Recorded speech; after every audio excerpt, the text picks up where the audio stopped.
किसी ने बड़े कमाल की बात कही है कि भगवान से ना कुछ कुछ मांगोगे तो वो कुछ कुछ देगा, उससे बहुत कुछ मांगोगे तो वो बहुत कुछ देगा। सब कुछ मांगोगे ना तो सब कुछ दे देगा, पर अगर उससे कुछ भी नहीं मांगोगे ना तो यकीन मानो वो अपने आप को ही तुम्हें दे देगा।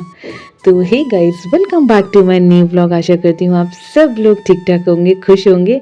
और आज लाला कितने प्यारे लग रहे हैं। व्लॉग की शुरुआत यहीं से करते हैं।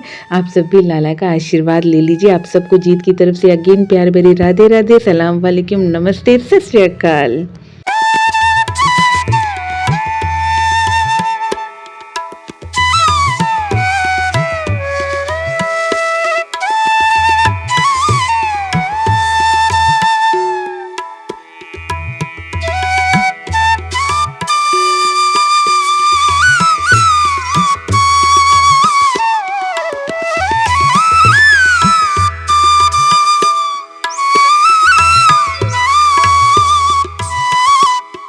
हाय फ्रेंड्स, मैं ऑफिस से आ चुकी हूँ। दिया बत्ती मेरे घर की हो गई है एंड अभी ना मैंने जस्ट चाय फिनिश करके ना, ये देखिए दिख रहा है आपको, ये चाय फिनिश करके मैं जस्ट यहाँ पे बैठी थी और तभी तक ना ये दोनों लड़ रहे थे। तो मैंने बोला रुक जाओ, मैं तुम लोगों को ना शूट करती हूँ, मैं सब लोगों को दिखाती हूँ कि तुम लोग मतलब किस तरीके से लड़ते हैं। तो ये लोग ना शर्मा के ना उधर की तरफ भाग गए।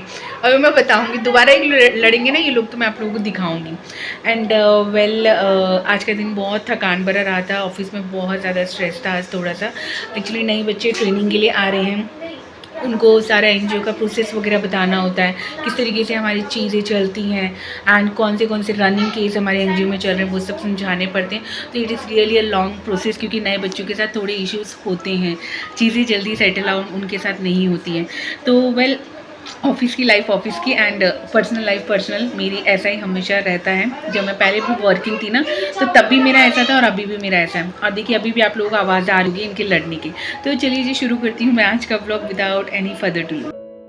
चाय वगैरह ना मैंने पी ली थी यहाँ पे, तो मैं ना बस बर्तन वगैरह ठीक से सेटल डाउन करके रख दूंगी, जिसकी जगह जहाँ है ना वहाँ पे रख दूंगी। और आज ना मैंने ये वाली ईयरिंग्स पहनी थी। ये वाली ईयरिंग्स ना मुझे वही जो आशी ने दी थी ना मुझे मेरी एनिवर्सरी पे, ये वही ईयरिंग्स है, मुझे बहुत पसंद है। जब भी मैं ब्लू कलर का कोई भी ड्रेस पहनती हूँ ना तो मैं उस पर ये वाली ईयरिंग्स पहनती हूँ, मुझे बहुत अच्छी लगती है। और देखो बच्चों के झगड़े सुनाती हूँ अभी।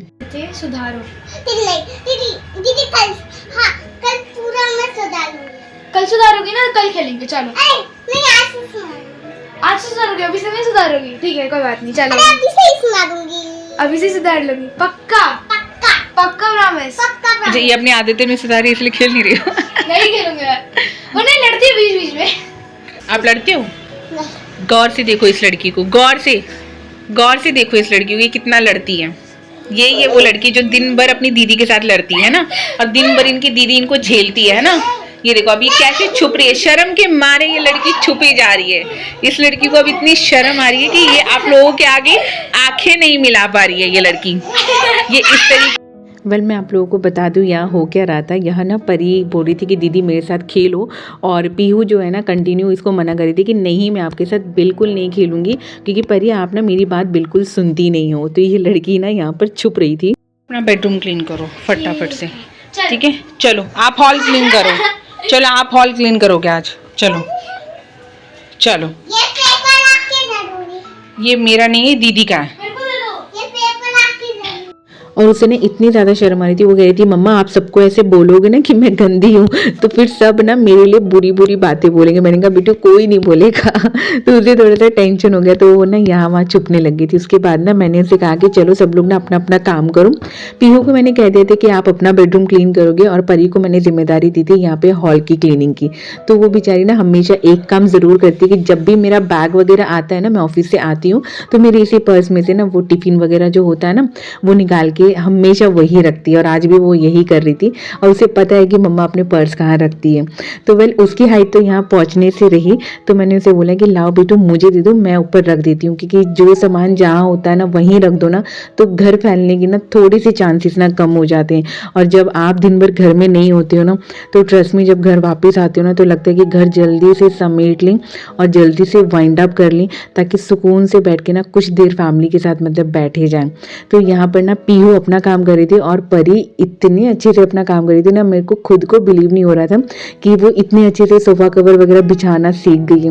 मुझे खुद ही नहीं पता चला कि उसको ये चीज़ें कब आ गई। मैंने हालांकि इसे ऐसे बहुत बिठा बिठा के नहीं समझाया, बट हाँ जब मैं करती थी तो वो मुझे देखा करती थी। और अब आप लोग देख रहे हो ना वो सोफ़े को कितनी अच्छे से मतलब कवर को बिछा के, और फिर उसके बाद ना वो कुशन यहाँ पे ना सोच रही थी कि कौन सा वाला साइड उल्टा होगा, कौन सा वाला अप डाउन होगा, मतलब ऊपर कौन सा आएगा नीचे कौन सा आएगा।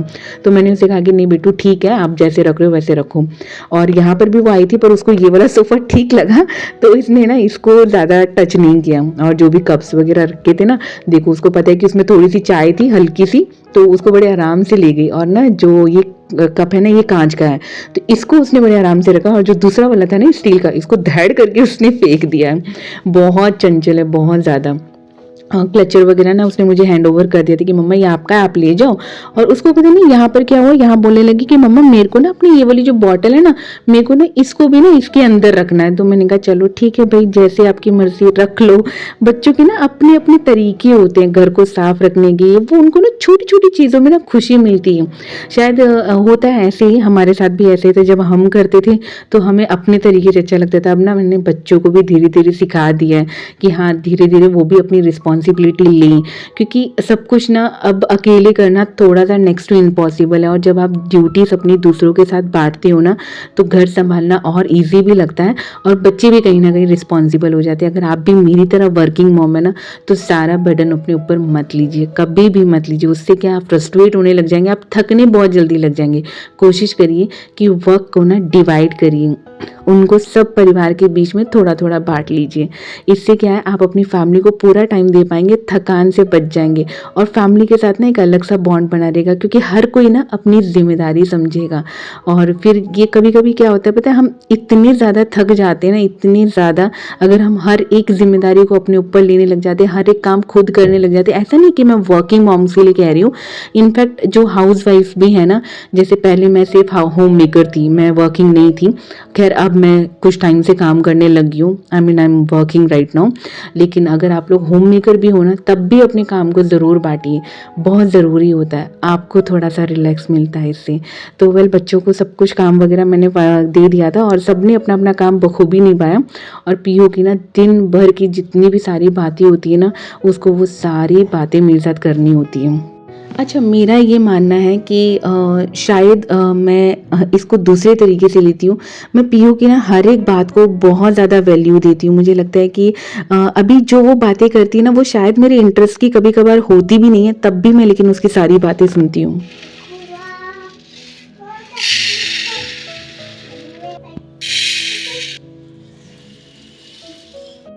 अच्छा, मैं रीज़न भी बता देती हूँ कि ऐसा मैंने क्यों सोचा। क्योंकि मुझे याद है जब हम छोटे थे ना, तो मम्मी ना थोड़ी देर के लिए, जैसे शाम को जैसे हम चाय वगैरह पीते थे ना, तो हम सब मतलब मैं, मम्मी और मेरी बहन, हम सब बैठ के ना शाम को अक्सर बातें किया करते थे, अपनी मन की सारी बातें बताते थे। कहीं ना कहीं मम्मी भी थोड़ी बहुत अपनी बातें शेयर करती थी। तो वो एक ना फैमिली एनवायरनमेंट सा लगता था, एक लगता था कि हाँ ये हमारा मी टाइम सा था। और पीओ की भी जब मैं सारी बातें सुनती हूँ ना, तो वो बहुत स्पेशल फील करती है। और आजकल की जो भागदौड़ वाली लाइफ है ना, हम जब चाहते हैं कि हमारे बच्चे हमारे साथ सब कुछ खुल के डिस्कस कर सकें, और कोई भी चीज़ें वो हमसे ना छुपाएं, तो इसके लिए बस बहुत ज़रूरी है कि आप बच्चों की बातों को ना इनिशियल स्टेज से ही सुनना शुरू करो। फिर चाहे वो आपके इंटरेस्ट की हो या ना हो, पर उनकी बातों को सुनो ज़रूर। और मैं यहाँ पर दिखा रही थी आप लोगों को ये फ्रिज का हाल। मैंने कुछ दिनों से फ्रिज नहीं क्लीन किया था, तो यहाँ पे ना फूड कलर रखा हुआ था, जो परी ने छो दिया था। मैं जब ऑफिस गई थी ना, तो उसने ना पूरा मतलब पूरे फ्रिज में गिरा दिया था, नीचे फर्श पे भी गिरा दिए थे। जब मैं ऑफिस से आई थी तो मैं उसको क्या ही बोलती, तो मैंने उसे कहा कि चलो ठीक है, अब जो कर दिया सो कर दिया, तो इसी बहाने मतलब मेरा फ्रिज क्लीन हो जाएगा। और फ्रिज की दुर्गति इतनी गंदी हो रखी थी ना कि मुझे दिखाने में भी शर्म आ रही है। आप लोगों को देखो बहुत गंदा हो रखा है। बहुत इजीली मैंने इसको साफ कर दिया था। इस तरीके की जब चीज़ें मैसी हो जाती ना, तो मैं ना, मेरे पास जो स्प्रे है, जो DIY स्प्रे मैं यूज़ करती हूँ, मैं उसी को यूज़ करती हूँ। लिटरली जो काम बहुत हैक्टिक वाले होते हैं, जो बहुत टफ स्टेन्स होते हैं ना, वो भी इससे क्लीन हो जाती है। इसमें ज़्यादा कुछ नहीं मिलाया मैंने, विनीगर है इसमें थोड़ा सा, नींबू है थोड़ा सा, एंड फिर उसके बाद ना मैंने थोड़ा सा इसमें विम लिक्विड और थोड़ा सा पानी ऐड करके एक सोल्यूशन रेडी करके रखा हुआ है। तो जब भी मुझे ऐसा लगता है ना कि किचन की टाइल पे या फिर फ्लोर पे, या फिर जैसे अभी मैं यही क्लीन कर रही हूँ फ्रिज वगैरह, इस पर भी कभी मुझे ऐसा लगता है ना कि बहुत ज़्यादा स्टेन हो रहा है या बहुत ज़्यादा गंदा हो रहा है, तो बस इसको एक बार मार के और थोड़ी देर के लिए छोड़ देती हूँ, और फिर सूखे कपड़े से इसको जब पोंछती हूँ ना, बिलीव नहीं करेंगे, सारे दाग गायब हो जाते हैं। कोई कॉलिन नहीं, कुछ नहीं, कुछ भी नहीं, फालतू के कोई खर्चे नहीं। बस यही है कि आपने बस जो भी आपके पास, जैसे विम लिक्विड था, विनीगर था और थोड़ा सा पानी ऐड किया, एंड आपका सोल्यूशन जो है घर पे ही रेडी हो गया। अगर हो सकता है ना तो नींबू भी निचोड़ लीजिए, उससे अनवांटेड स्मेल नहीं आती है। ये कांच भी देख रहे हैं आप कितने अच्छे से चमक गया, बहुत ही बढ़िया हो गया था। वेल, अब बारी आती है आपके सवालों की और मेरे जवाबों की। पूजा जी ने अक्सर मुझसे एक सवाल किया है, और आप लोग काफ़ी टाइम से मुझसे एक सवाल पूछ रहे हो कि दी, आप जॉब जब जाते हो तो बच्चों को कौन संभालता है, कैसे मैनेज करते हो? तो मैंने सोचा चलो आज इस चीज़ का भी जवाब आप लोगों को दे ही देती हूँ। तो वेल, मैं अपनी टाइमिंग्स आप लोगों को बता दूँ तो मेरी सुबह की जो टाइमिंग्स है वो 10 बजे की है, और शाम को मैं 7 साढ़े 7 बजे तक घर एनी हाउ पहुँच ही जाती हूँ। तो मीन वाइल ना पीहू तो आप लोगों ने देखा ही है कि वो स्कूल चली जाती है अराउंड 8 o'clock के आसपास, और परी जो है वो 9 बजे के आसपास अपने स्कूल जाती है। तो जो परी की टाइमिंग है ना वो 12 बजे के घर आने की है, और पीहू की जो टाइमिंग्स है वो अराउंड 1:30 के आसपास आ जाती है। तो मीन वाइल 12 बजे से लेकर 1:30 तक ना सुजीत बच्चों को संभालते हैं जब तक पीहू वापस नहीं आ जाती। एंड फिर उसके बाद जो है हमारी एक केयर टेकर है जो बच्चों को देखती हैं, तो वो आ जाती है। तो उससे ये है कि मेरे बच्चे प्रोटेक्टेड रहते हैं उनके साथ।